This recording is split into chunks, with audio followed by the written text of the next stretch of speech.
નમસ્કાર વિદ્યાર્થી મિત્રો, મેથ્સ એન્ડ ઇંગ્લિશ યુટ્યુબ ચેનલમાં આપ સૌનું હાર્દિક સ્વાગત છે. પહેલા બાળકો, આજે આપણે ધોરણ 7 અંગ્રેજી વિષયમાં યુનિટ 1 વિનીત સ્માઇલમાં એક્ટિવિટી 8 થી 10નું સોલ્યુશન કરીશું. સૌપ્રથમ એક્ટિવિટી 8 જોઈશું. તમારા શિક્ષક રમાડે તે રીતે ગેસિંગ ગેમ રમત રમો. શિક્ષક મિત્રો એક વિદ્યાર્થીને બીજો એક વિદ્યાર્થી વર્ગખંડની બહાર લઈ જઈ કોઈ ક્રિયા કરવાનું કહેશે. તે ક્રિયા કરશે. પછી વર્ગની અંદરના વિદ્યાર્થીઓ તેણે શું કર્યું તે ધારશે. તેની ક્રિયા જોનાર ધારણા સાચી છે કે ખોટી તે જણાવશે. બાળકો, તમારા શિક્ષક શ્રી ગમે તે એક વિદ્યાર્થીને વર્ગખંડની બહાર લઈ જઈ કોઈ પણ ક્રિયા કરવાનું કહેશે. ઉદાહરણ તરીકે ડાન્સ, ગાવાનું, લખવાનું, કોઈની મિમિક્રી, જોક કહેવાનું, અને વિદ્યાર્થી પોતાની મનપસંદ ક્રિયા વર્ગખંડની બહાર કરશે અને અંદર વર્ગખંડમાં બેઠેલ વિદ્યાર્થીને તેની જાણ હશે નહીં. તમારે માત્ર ધારણા કરવાની છે કે કદાચ આને બાર આ પ્રવૃત્તિ કરી હશે અને શિક્ષકશ્રીને જણાવવાની છે. ત્યારબાદ શિક્ષકશ્રી નક્કી કરશે કે તમારી ધારણા સાચી છે કે ખોટી છે. આ પ્રકારનો સંવાદ થશે. વર્ગની અંદરના વિદ્યાર્થી: ડીડ હી ડાન્સ? શું તેને ડાન્સ કર્યો હતો? વર્ગખંડમાં રહેલ વિદ્યાર્થી ધારણા કરીને આ પ્રમાણે પ્રશ્ન પૂછશે અને જે વિદ્યાર્થીએ બાર પ્રવૃત્તિ કરી હોય તેને જોનાર જવાબ આપશે, નો હી ડીડન્ટ. ના, તેણે કર્યો ન હતો. વિદ્યાર્થી: ડીડ હી જમ્પ? શું તેણે કૂદકો માર્યો હતો? તેને જોનાર, યસ હી ડીડ. હા, તેણે કૂદકો માર્યો હતો. જવાબ સાચો હશે તો જવાબ યસમાં આપવાનો રહેશે અને જવાબ ખોટો હોય તો નકારમાં આપવાનો રહેશે. જેની ધારણા સાચી પડે તે વિદ્યાર્થીને અભિનય કરવાનો અથવા તમારા બદલે જવાબ આપવાનો મોકો આપો. વિદ્યાર્થી મિત્રો, તમે પણ નીચે મુજબના પ્રશ્નો પૂછી શકો છો. ડીડ હી સંગ? શું તે બહાર ગાતો હતો? Yes he did. હા, ગાતો હતો. Did she tell a joke? શું તેણીએ જોક કીધો હતો? Yes she did. હા, તેણે જોક કીધો હતો. અહીં બંને ધારણા સાચી પડી એટલે જવાબ આપણને હકારમાં મળ્યો, યસમાં. Did he clap his hand? શું તે તાળી પાડતો હતો? No he didn't. અહીં ધારણા ખોટી પડી છે તો ફરીથી પ્રશ્ન પૂછવાનો. Did he stamp his feet? Yes he did. Number 4, did she write on the board? શું તે બોર્ડ પર લખતો હતો? No she didn't. ના, તે નહોતો લખતો તો ફરીથી પ્રશ્ન પૂછવાનો રહેશે. Did she read a book? Yes she did. હા, તે વાંચતી હતી એટલે જવાબ હકારમાં. Did he cry? શું તે રડતો હતો? No he didn't. ના, તે રડતો ન હતો. Did he laugh? શું તે હસતો હતો? Yes he did. હા, તે હસતો હતો. અહીં ધારણા સાચી પડી. વિદ્યાર્થી મિત્રો, તમે જે વર્ગખંડમાં બેઠા બેઠા ધારણા કરો તે જ્યાર સુધી સાચી ના પડે ત્યાં સુધી તમે અલગ અલગ ધારણા કરીને શિક્ષકશ્રીને પ્રશ્ન કરી શકો છો. Did she run?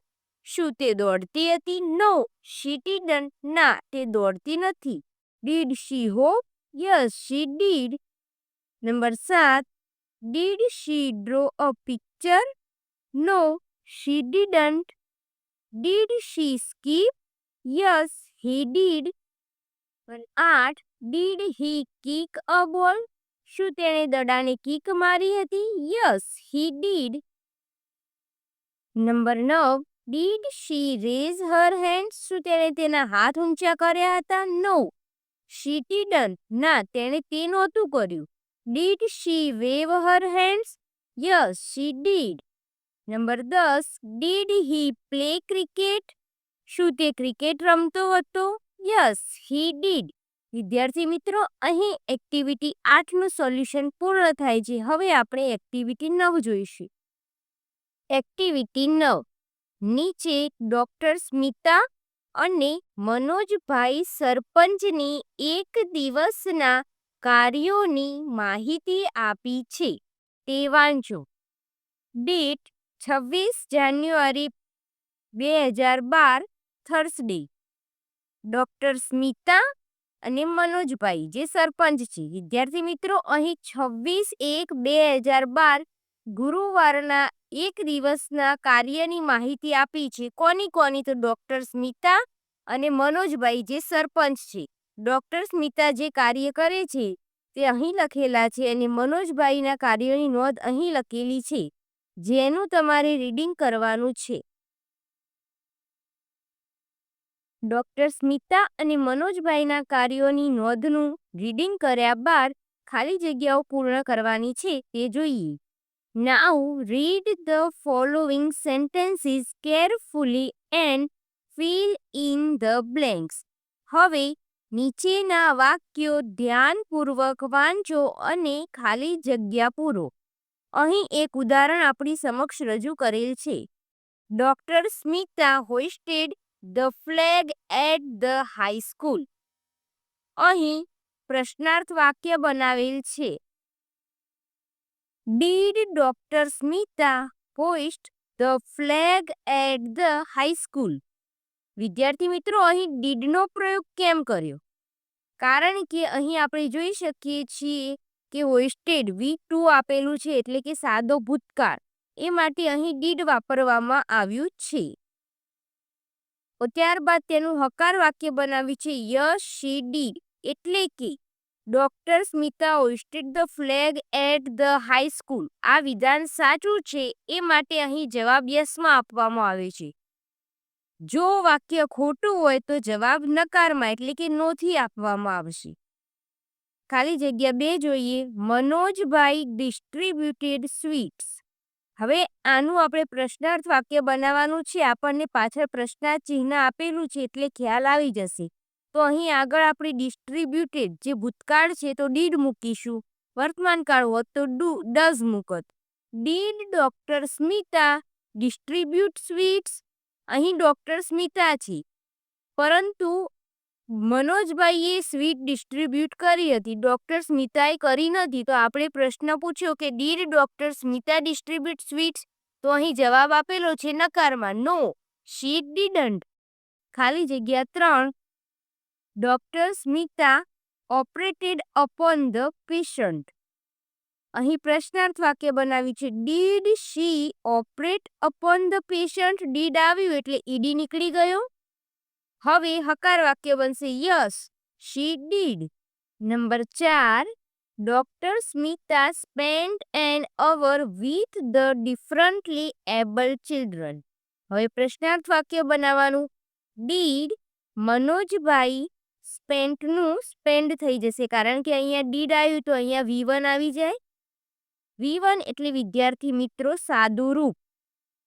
Did Manojbhai spend an hour with the differently abled children? ના, કારણ કે doctor Smita spend an hour with the differently abled children Manojbhai નહોતા કરતા. નકારમાં no he didn't. Number 5. Manojbhai inaugurated a dairy in the village. Did Manojbhai inaugurated a shop in the village? No he didn't. Number 6. Manojbhai talk with the head teacher about the school progress. પ્રશ્નાર્થ વાક્ય. Did Manojbhai talk with the head teacher about the school progress? Yes he did. Number 7. Doctor Smita delivered a lecture. Did doctor Smita listen to a lecture? પ્રશ્નાર્થ વાક્ય બનાવ્યું. Yes she did. વિદ્યાર્થી મિત્રો, અહીં activity 9નું solution પૂર્ણ થાય છે. હવે આપણે એક્ટિવિટી 10 જોઈશું. એક્ટિવિટી 10. અહીં મનીષની બે નોંધો ભેગી થઈ ગયેલ છે, જેમાં તેણે ગઈકાલે કરેલા અને આવતીકાલે કરવાના કાર્યની નોંધ છે. તો બંને નોંધ અલગ પાડો અને લખો.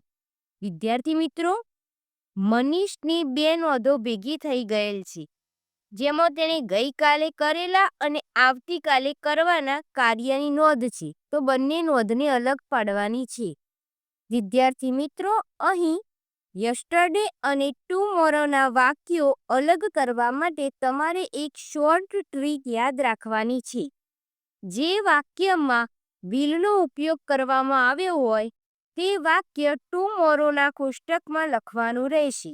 ત્યારબાદ જે વાક્ય વધે છે એ વાક્યની નોંધ યસ્ટરડેના કોષ્ટકમાં કરવાની રહેશે. જેમ કે પ્રથમ વાક્ય જોઈએ, on Sunday I will wake up at 8 AM.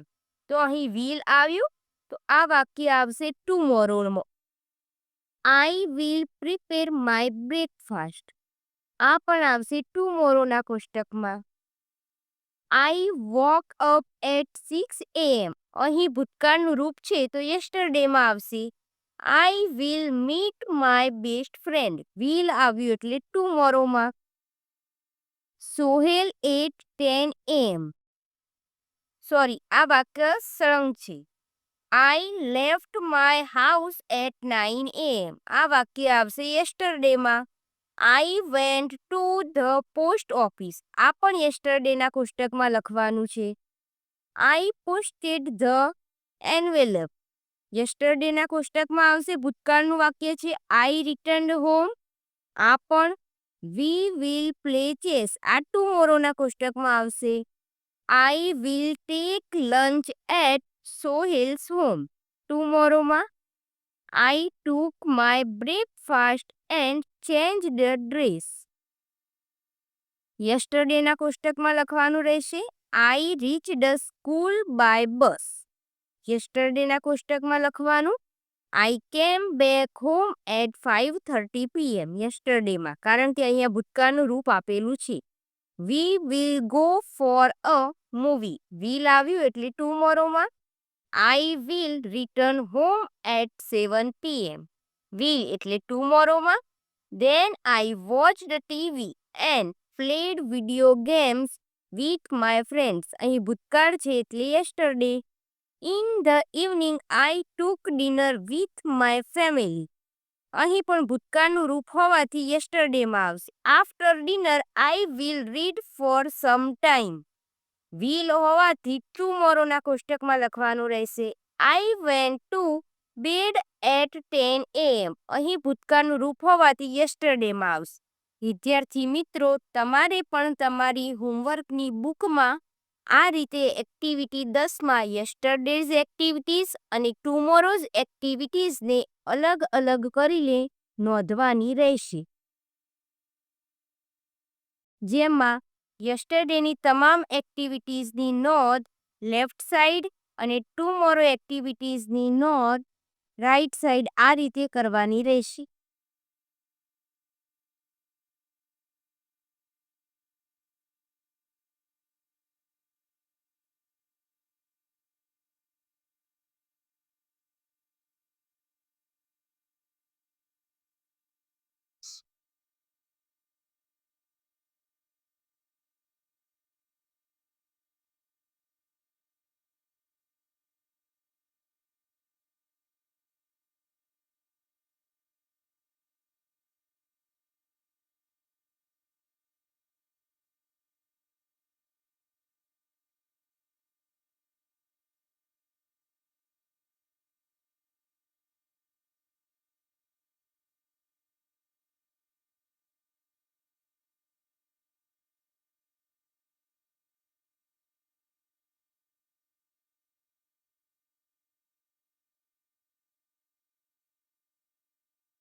વિદ્યાર્થી મિત્રો, અહીં એક્ટિવિટી 8, 9 અને 10નું સોલ્યુશન પૂર્ણ થાય છે. વિડીયો ગમ્યો હોય તો વિડીયોને લાઈક કરો, તમારા મિત્રો સુધી શેર કરો. હજી સુધી આપણી યુટ્યુબ ચેનલ મેથ્સ એન્ડ ઇંગ્લિશને સબસ્ક્રાઇબ ના કરી હોય તો જલ્દીથી સબસ્ક્રાઇબ કરો. મળીએ એક નવા વિડીયો સાથે. ધન્યવાદ.